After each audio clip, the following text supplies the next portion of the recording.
Hey everybody. Wow, that was way too close to the mics. Welcome back to another episode of Hero Forge, where we record coughing noises because Mike's making fun of me. We make quick, easy, open source characters for you guys anytime you guys have an art block. You can't think of a cool new character to add in your story. You don't know what to do.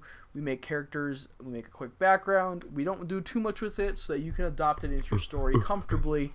And we just want to know, how it's going. If you do it, let us know what a cool character we made and how it's helping you. Mike, I hear you're making noises in the background there. Yeah, What was that? quick open source characters for your pleasurable enjoyment.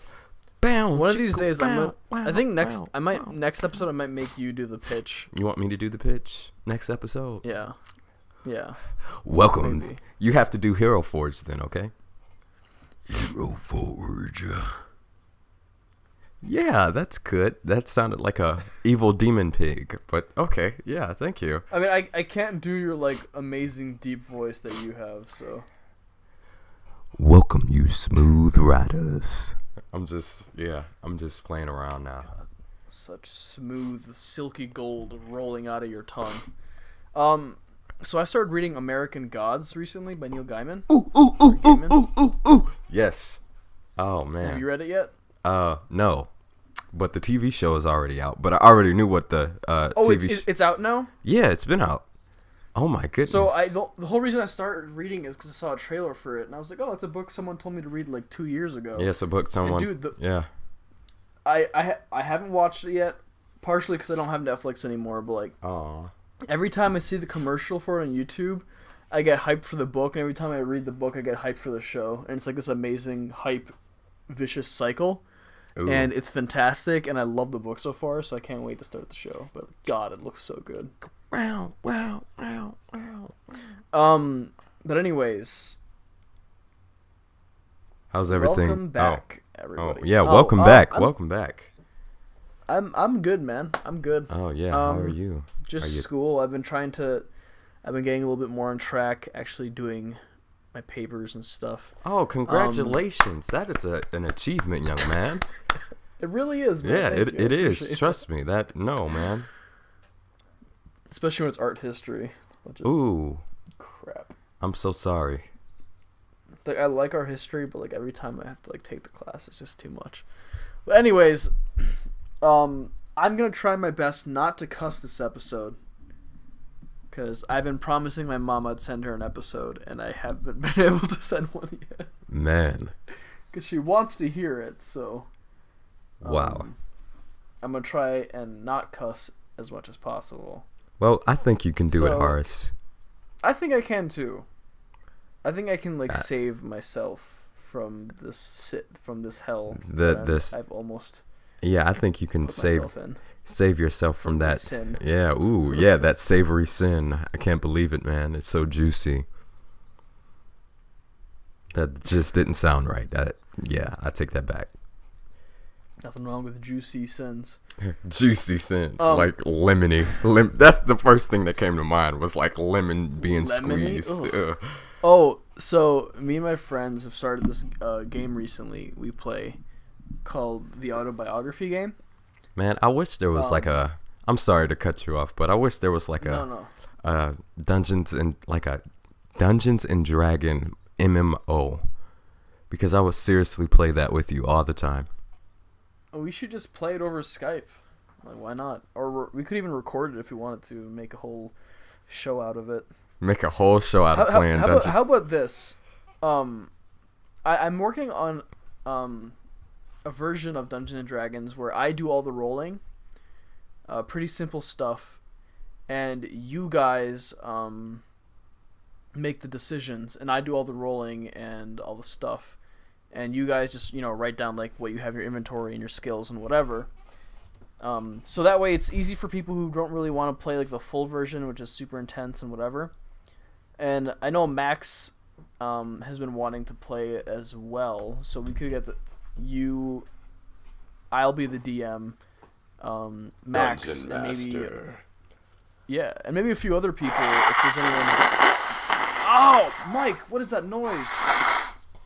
Mike, stop! Ow! Oh man, what was that about? Oh man, that was the booger monster. God, I have to cut that out. Holy fuck. If that blew my ears, I don't want to imagine what it would do to our audience. You know, have you ever looked at tissue paper? Okay, welcome back, guys. Sorry about that. We had to cut out a bit for a sec because Mike decided to blow his nose into some mic. No, it looks like little diamonds are in this tissue paper. I'm telling you. Oh, gross. Like they glisten in the ray of the light, man. Yeah, okay. Anyways, I'm telling you, Kleenex is putting diamonds in their tissue paper. I was thinking we could play D&D over Skype, and any of your friends that want to play, any of my friends that want to play, that we can tag them on. But there's a type of D&D I've been experimenting on. I'm working on a game mode where we play in space and do sci-fi stuff, or we could be pirates. It doesn't necessarily have to be fantasy. Space pirates. Yeah, or space pirates. Why not make a show out of it, right? Like, if we... Theoretically, the best amount of people to do this with is, like, 4, maybe 3 or 4 people. Yeah. Because, like, anything more than that would, like, the Skype and stuff would be dumb. But, like... I don't know, we can make a show out of it. But anyways, what do you think about, like, pirates? Or, like, space pirates or space or whatever? What do you think about that? I'm down for pirates and I'm down for space. The final frontier. Or would you want to play, like, classic fantasy? I'm in love with classic fantasy, man. You just named, like, 3 of my go-tos, Betty. You gotta pick one, my dude. Oh, fudge cake. Could I please have a vowel? A vowel? Yes. O. Oh, there's no O in space.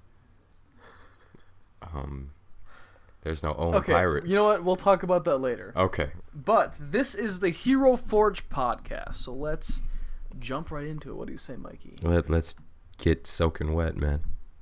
Let's get soaking wet. Couldn't have said it better myself. Okay, first ability we have here. Hive Genetic. The power to share an individual trait, skill, or ability with other members of one species.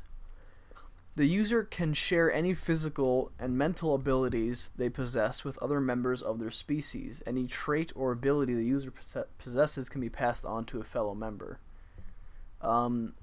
Limitations. If the primary being that grants and shares its traits is destroyed, all the other members lose the power. Power is limited to only the user's species, may be limited to how many, and it may be involuntary. So this is an interesting ability. Like, what if a bunch of ants, like carpenter ants, had the ability to, what do you call it? Carpenter ants had the ability to... like, I don't know, fucking spit acid. Like, the brood mother would, like, be able to give it to everybody else. But if she died, everyone else lost that ability. Oh, no. Or this could apply to humans or, like, whatever. So, I don't know. This is kind of an interesting ability. What are you thinking? I think it's kind of cool. I think it's kind of cool as well because we have a... I mean, the same thing kind of goes on with Attack on Titan.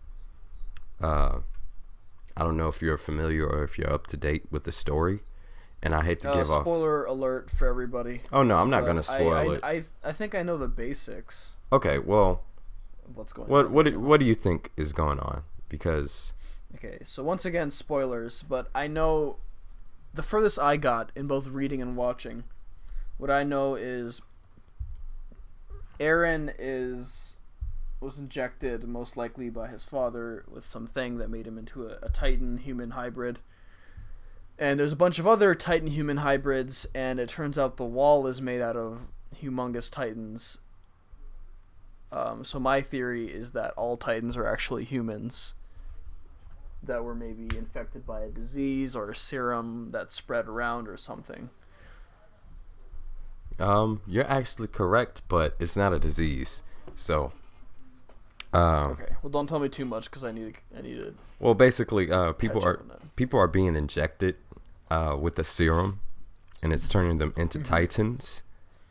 Mm-hmm. And basically, those who are within the wall are just trying to figure out where the titans keep coming from.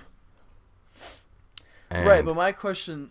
No, sorry. Go ahead. This is a discussion for a different time. Continue. But basically, what the main thing is Aaron kind of like holds the memories of his father within him. So if he, like, say if Aaron were to completely die, that means those memories would go into somebody else. Or if he were to be eaten by another titan, those memories would go into the next person. So, yeah. Sort of. I think this ability is more like there's one singular person that can pass on everything to someone else. Like, I don't know if, let's say mutants, right? Let's say there was a mutant who could. What if Wolverine had this ability? It would pass on his regenerative abilities and his claws to every human being. Let's say he had sex with. Yikes. And like every like, you know, person that was involved with him would eventually have regenerative abilities and claws, but if he died, they all lost that ability. Essentially, is how this thing works. Oh, that sucks, man. So I don't know. What do you think would be an interesting ability? I think some kind of mutant ability, not like some crazy superpower, but just something low key that got spread around by someone would be interesting. How about just like, I don't want to go so simple, but like super strength is just, or super dexterity. Dexterity? Yes, dexterity. I've butchered that word. Super dexterity. So endurance, resistance to disease, or resistance to illness, or that's a straight up endurance. I thought dexterity was like how good you are and like how fast you are, how good you are with your fingers and stuff like that. Oh well, I've just got this wrong. I mean, Dark Souls has messed me up. I'm sorry. I think you mean resistance to things in general. So maybe vitality, I think, is what you mean. Vitality. Thank you. So just in general, they have like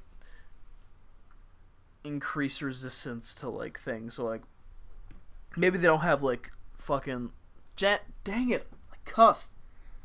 It's fine, I'll cut it out. Maybe they don't have full on like armored rhino skin, but their skin is a little bit tougher than usual. So like regular knives and swords, or like a punch won't like break someone's skin or anything. Oh my goodness. Oh. But it's like just slightly above. It's not like amazing like diamond skin, nothing can break it, but it's enough to save someone's life or something like that. Haaris, man, you just filled in a gaping hole for the Wayne State Warrior, man. What do you mean? Oh my goodness. I mean, we'll have to use this idea. You just filled in a hole, because like we have this thing called the exohumans. I love to get into a full-on discussion about what they are specifically, but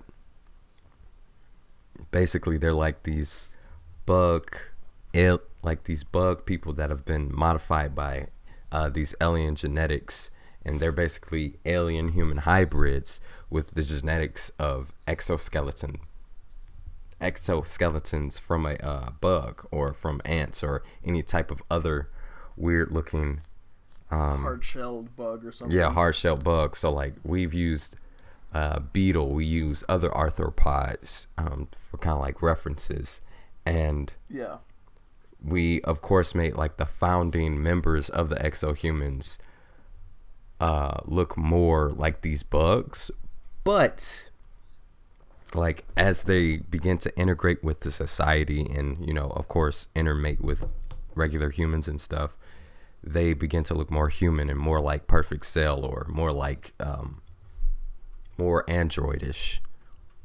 So yeah, we just made this whole race of people inside this story, and you kind of just helped fill in the gap. But to keep them like hive-minded, or to help us resolve hive ability. Yeah, to help us resolve this thing with hive ability that we have going on. I would say vitality. So like being able to take like a hit from a car would be something not of overly Jurassic overly can't, like, overly drastic and still live. Yeah, like, fall into the sun. Fall into the sun, man. That's funny. But the one issue for the Wayne State story is that that would mean there have to be some really, really, really, really old human alien hybrid that's still alive. Because if that thing dies, then everyone loses that ability. Yeah, that's what where they actually get the powers from. The actual original alien, she's a main character. It's still alive? Yeah, it's still alive. Oh. So that's how their whole faction, like how all the weird metals that now exist on Earth that are malleable, and people are like making kind of like these oh man, it's like intriguing me and it's getting me hyped. But people that are making these like really ridiculously advanced mech suits basically, and how the main character gets his powers, and how the first antagonist gets his powers, or has his heightened intelligence, and is able to have lived for so long. I don't want to go into too many details, but it's all because of this one character and her being alive. So it's kind of, oh man, the Wayne State Warrior is kind of like these hive-minded characters, or these don't say hive mind, because that's not what it is. Yeah, it's hive genetics. Hive genetics, because it's passed all down through this one character, who we've made truly original. So what would we do for this power in Hero Forge? How do you think we could make a power, or do you want to just stick with it as like? Yeah, why don't we just use the basics of what you have in your story for this? Well, no, if you're trying to like publish it, you don't want to have any licensing issues. Never mind. Yeah, so it's just like for this power, I mean, like we got some good discussion out of it, but for this power, we have to like really look at, you know, the origin of it, or the origin of who has this power. Because I don't know if you've watched Boku no Hero Academia. Wait, is it Boku no Hero Academia? Or just say My Hero Academia. Yeah, I watched the beginning of it. Well, basically the main power in it, like all for one, is this power that's passed down, and the previous owner has to be alive in order to give it to the next person.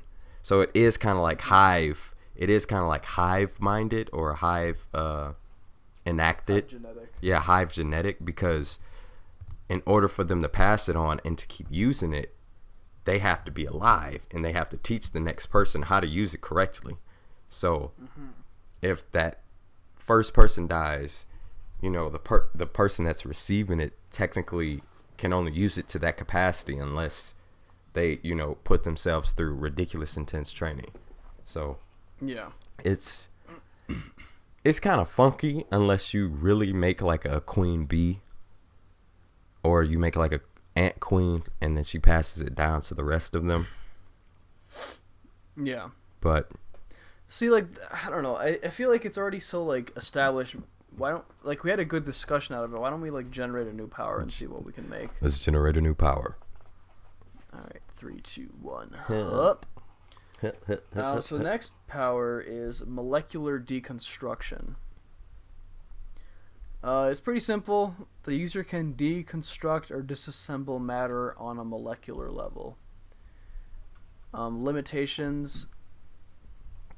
Once destructed, the affected matter may not be able to be reconstructed. So this makes me think of instantly of Full Metal Alchemist. Yes. Of Scar, where he doesn't have constructive alchemy, he has only deconstructive. So this person can only destroy things. So what if, and hear me out, because I know we talked about doing this with a different character before. What if this is an ability that's passed on to the new death every certain amount of, hundreds of years or whatever? Okay, I'm hearing you out. Yeah. So instead of the cliche, like, I've got a scythe and I'm coming for you, what if it was something more natural like this? What if it was something where death grants this ability upon someone and they have to learn how to control it before death dies, or all reality kind of falls apart, because without death, life is meaningless. Yeah. Okay. Okie dokie. I'm following you, man. Okay. So what I'm thinking is, maybe there used to be an original death that would go around with the scythe, but let's say death is an actual tangible being, right? Okay. Like, most people can't see death, but some people can. And he or she, or they, is usually a literal physical being that just has really insane abilities and can pass through stuff, whatever. But what if death was met with an outside force? What if death was hit by a comet or a meteor from outside of Earth's realm? And this meteor gave this one death the ability to essentially be death, like be heated. I'm sorry, I don't know why I said heated. Be able to deconstruct and make something rot, essentially, or just tear something apart in general. And then soon after, every time death was to select a new apprentice, they would give this ability to that person and teach them how to use this ability. So this could be the cliche, death has to choose an apprentice, and this is the ability they pass on. What do you think? As long as every ability afterward, we can worry about that, or our fortress could worry about the abilities afterward, after this apprentice, because it just has to keep continuing on and on with the next new power. So you could come up with a multitude of ways, or a multitude of how different ways someone could be incorporate this ability. Yeah, to molecularly break down things. So and I guess the other thing I was going to ask is, do you think this should be by touch? Like, death has to physically touch someone to use this ability on them? I feel like just staring at someone would be kind of overpowered. Well, the thing is, you gotta realize that it's not, omnipresent or omnipotent ability. That exactly, and that's why I think it should be like a physical thing. Like, you have to physically touch someone or hit them to deconstruct their molecules. Because it could be even more interesting where every death has a different way of using this ability, which makes it more interesting. Like, we could say one death would run around punching people to send them to the afterlife. one person could use guns. Like, let's say their ability, instead of, let's say one death couldn't touch people and the ability wouldn't work, but they found out they could infuse their molecular deconstruction abilities into things, and they could breathe on them, into bullets, or they could infuse it into a scythe, or breathe on them. Breathe on them. Maybe one uses some clever contraption. I don't know, but it could be interesting if every human that's selected to be death, if their functionality with this power was different every time. I'm down for it, man. I like it. I really like that. Yeah. Ooh. So do we want to just have that, just in the idea that it's an ability that's passed on, much like the last one, an ability that's passed on, but its functionality depends on every human's. It could be like a thing where like literally like you know how like everyone's like every human's like how they function with a certain drug or whatever in their body is different. Yeah. It could be the same thing that literally every single human that's been chosen for this has had a different form or different way that they interact with this ability. Mm-hmm. I think if someone were to make a serialized novel or comic out of this, that way it breeds more sequels, right? Like after, let's say you've done 50 episodes or 25 episodes or something of like one death and they die and the ability passes on to someone else, you get like a whole new possible Joestar build up of skills and whatever. Exactly. Too much JoJo, man. Dude, Too much you JoJo. realize, like, no, you can't though, because like JoJo is such an integral part of all like superpower, and like a lot of serialized stuff like this is based off of JoJo's like what do you call it? Oh, mechanic, because it's such a clever, my such a good way thing. Goodness. I don't know. I think that's a good ability. I think we should leave it at that though, because I feel like if we pick a particular death, we're kind of shitting on the crap. We're kind of Yeah, man. Yeah. And stop pooping on the ability a little bit. Yeah. So we got Releasing fecal matter upon it. Yeah. So we're still at like 27 minutes, so we got a little bit of time. Do you want to do one more? We can do a versus, baby. All right. Are you ready? I am ready. 3, 2, 1. 1. Up. Hey. All right. Ooh. Why don't you go first? I got anger absorption. Okay. The power to / ability to absorb anger. The ability to absorb anger and utilize it in some way. Okay. This is really cool. Yeah, the capabilities are the user can fully or partially absorb anger while removing it from the source into their body and use it in various ways, gaining some form of advantage either by enhancing themselves, gaining the drained power, using it as a power source, etc., either temporarily or permanently. Targets of the draining become calm. Okay, interesting. Yeah, that's... I got Other Aura.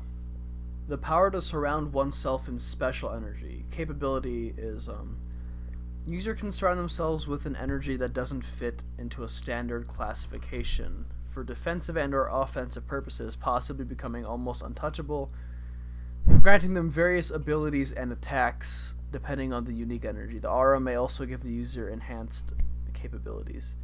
Limitations, it has to be constantly active, or otherwise it doesn't do anything. So I think you would win this one. Like, all I gotta do is make you angry. Not even that. All you gotta do is make me calm. Make you calm. And then you said you can use that anger into like a form of energy, or what? What? It says user can partially or fully absorb anger. So, but like, what's the product? Like, what do you get from that? Do you get stronger? Do you shoot energy beams? Like, what is it? I can either enhance myself or gain the drain power, or use it as a power source. So, what is it called? Where is it at? So, applications are saying like I can assimilate a shield, I can empower myself and become angry. I have fearless. Or you could, like, plug like a laser battery gun into yourself and then fuel it. Yeah, kind of like the one X-Men. Yeah. I think its basest form, I think you would win. Okay. Cause like obviously if we fought, it would depend on like each character's like personal like views and whatever else. And plus, if you made me angry, that would be just a plus for me. Yeah. So I think as simplest form, you would win. Okie dokie. All right, let's do one more, and then we'll call it an episode. 3, 2, 1. Hup. Up. Ooh. What'd you get? Oh, what did I get? I got animatronic physiology.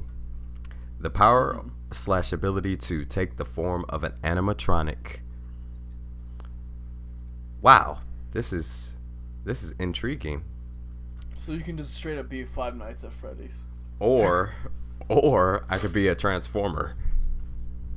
Oh, yeah, interesting. The user is or can take the form of any animatronic machines that may seem more organic or inorganic because they have a convincing appearance or perform actions that seem to be natural.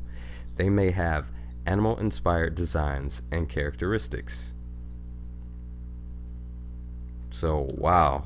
This is, it's pretty simple. It's a short, this is like really short page. So really it's saying all Beast Wars Transformers. Yeah, pretty much. Animatronics, Five Nights at Freddy's, man. See, now, you might have a problem, my friend, because the ability I got was wave manipulation. Wave manipulation. The user can control waves, including tidal waves, sound waves, brain waves, electronic and radio waves, etc. Oh, man. Controlling sonar waves, manipulating brain waves. It can intercept and interpret messages in radio waves and cause massive tidal waves, washing away everything in its path. So, this power is very overpowered, and unfortunately, I think I win this, because electronic waves, that's one good one right electronic there. Electronic waves, or even, like, if you do a certain pitch, like, I could break the metal on your body or whatever. That was bougie. Yeah, sorry, buddy. Yeah, that was horrible. I think this is a good place to end this episode. What do you think? I'm dandy. Yeah, space dandy. Okay. Thanks for listening, as always, guys. You can find all of our episodes at YouTube. You can always feel free to comment, like, subscribe, or if you just want to ask us questions, give us critiques, you can do that in the comment section, or on our Twitter, which is at HeroForgePod, or at our Gmail, which is HeroForgePodcast@gmail.com. Mike, what's your Twitter? My Twitter is Mike Lost at Love. And mine is Hysterio0. If you guys want to talk to us or see any of our things, feel free to go to one of those. That being said, we're going to be trying to do publishing episodes every Monday now. So look forward to that. Any last words or things you want to plug or anything, Mike? One love, one chance, one place I gotta be. All right, I'm gonna stop my recording. Okay. See you guys in the next episode of Hero Forge. Perfect. Peace. Peace.